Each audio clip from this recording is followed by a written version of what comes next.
What's up my loves? My name is Paige, this is Paige with the Page, and today we're going to be doing my December book haul.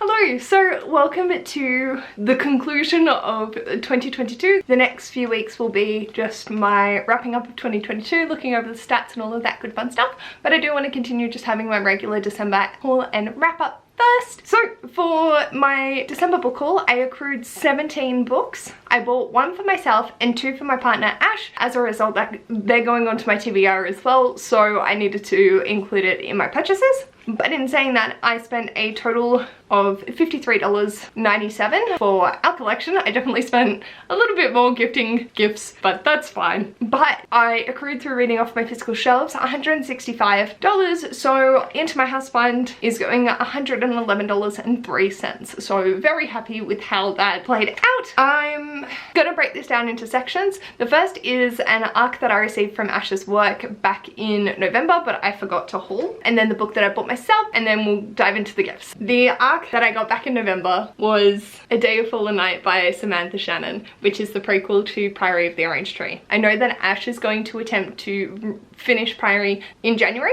so then he can read this close to its release, which I believe is next month. I have a lot on my plate, so I don't know if I will get to this in time for release, but I will do what I can to get to it as soon as possible. This is happening and I am super excited. It is a weapon. Then the book I bought myself was Long Live the Pumpkin Queen by Shay Earnshaw. I've really enjoyed Shay Earnshaw's writing with The Wicked Deep and Winterwood, and so I wanted to see what she did with Sally. Nightmare Before Christmas is Ash's favourite movie, so I thought having this in our collection would do no harm. And I think, yeah, it's just following after the story of The Nightmare Before Christmas, so I'll probably savour this until later in the year, back into the wintry months, but I have it and I'm very excited. Then for Ash's work, as a Christmas present, we can go through a catalogue and pick out two books. So Ash chose one and I chose one, and the one that I chose was The Atlas Paradox by Olivia Blake.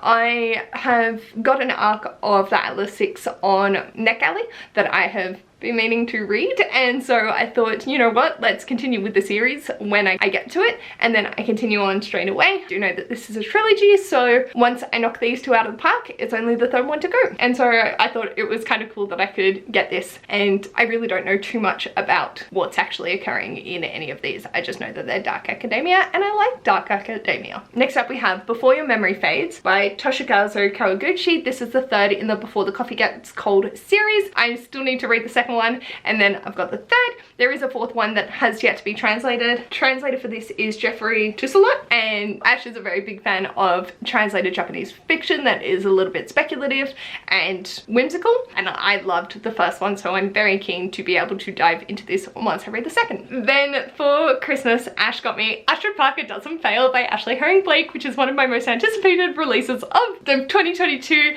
and it's teal, my favorite color, and I'm so excited to get to this. So when I unwrapped this, I was so happy. It turns out the person that came in before me at the bookstore picked up the last copy that they had when I went in to go get it, and so when it came in, Ash just didn't tell me and put it to the side and wrapped it to give to me for Christmas. So I was very appreciative, and I'm very, very excited. For his Christmas present, I got him A Christmas Carol and Other Writings by Charles Dickens in the Penguin Clothbound Classics. I have read this and really enjoyed A Christmas Carol. I haven't checked out the other writings, but I thought it would be cute for us to have next year for him to read. And the other one that I got him was Madame Bovary by Gustave Flaubert, which was translated by Geoffrey Wall. I really don't know anything about it, but I really like the cover, so I got it for him. Then Jacqueline from Jaxie Jax Reads, I'll leave her bookstagram link down below, got me The Jolly Christmas Postman by Janet and Ellen Alberg, and this is delightful. I did read it on Christmas Day and went through and opened up the little envelopes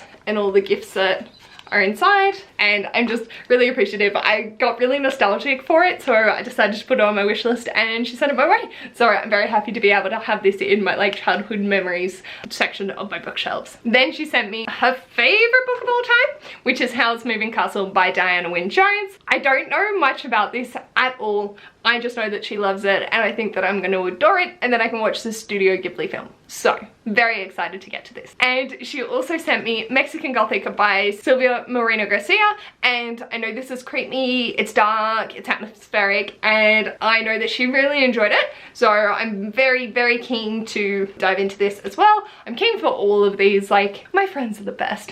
And I think there was something to do with that house, but that's all I got. I know that it is a booktube darling. Then Mel kindly sent me Stoneblind by Natalie Haynes. We are doing a mythology project this year. Whilst we won't be getting to this, I'm very happy to have it because we are buddy reading 1,000 Ships by Natalie Haynes in January to kickstart this project, and I'm keen. I do love a myth retelling, and having read Medusa in December by Jessie Burton, I would love to see another take, and I feel like it's going to be so interesting, and I just can't wait. And this was Mel from A Book Fiend Named Mel. All channels, any reference to them online will be linked below. And then Charlotte from Clumsy Charlotte kindly gifted me Pandora's Jar, which is Women in Greek Myths, also by Natalie Haynes. I really don't know much more about it.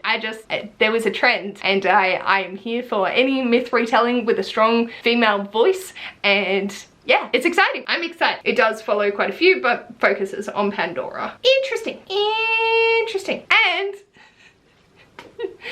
thank you so much. She kindly got me All He Wants for Christmas is a Fingerling, which is a potato shifter male romance by J.P. Sale. So this is come to fruition because my Bookish Peeps Advent Challenge, Amy gave me the prompt of read a book that reminds you of potatoes. So I can either read a book like Fool's Errand, which is the size and color of a potato, and then I think it was Jean mentioned this glorious masterpiece. So I added it to my wish list, and this might fulfill that prompt this year.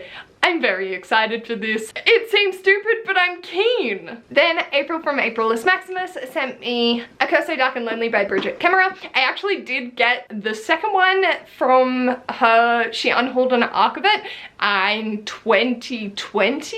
I got it from her, and I hadn't picked up the first one, so thank you. So she sent me the first one, and now I can actually start that series and continue on and knock off those books. I really love Bridget Kemmerer's writing. Her contemporary works have always hit me nice, so I'm very excited to be able to get to this and her other fantasy series as well and just see what it's all about. And then, because she's a darling, she got me Desperate Measures by Katie Robert, which is the first in the Wicked Villain series, and I fucking adore this shit. This is a Jafar and Jasmine coupling, and just, it's not gonna work for everyone. I fully appreciate that people are very turned off by their dynamic because it's Jafar, like you think of him with twisty beard and it's all, but this just makes it perfect. I do understand though, a few of my friends have read this and gone, nah mate, can't, nah, the childhood imagery is ingrained in my soul.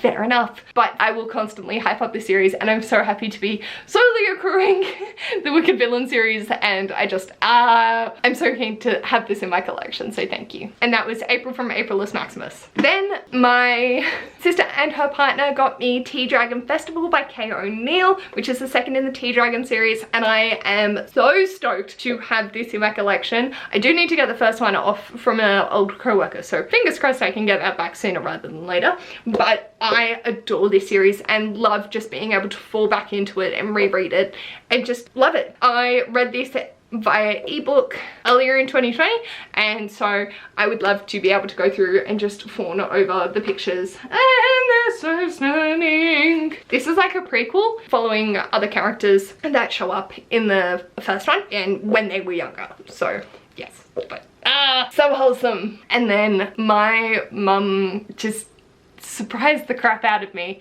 and I burst into tears on Christmas Day unwrapping this because it wasn't on my wish list, and I've talked about that I can't justify spending the amount of money that it does cost to be able to get it because it's a picture book. But she got me The Gremlins by Roald Dahl, and I did end up reading this back at the very beginning of, and this is the last book that I needed to have the entirety of Roald Dahl's backlist, and I have it. She got it. I was I just burst into tears.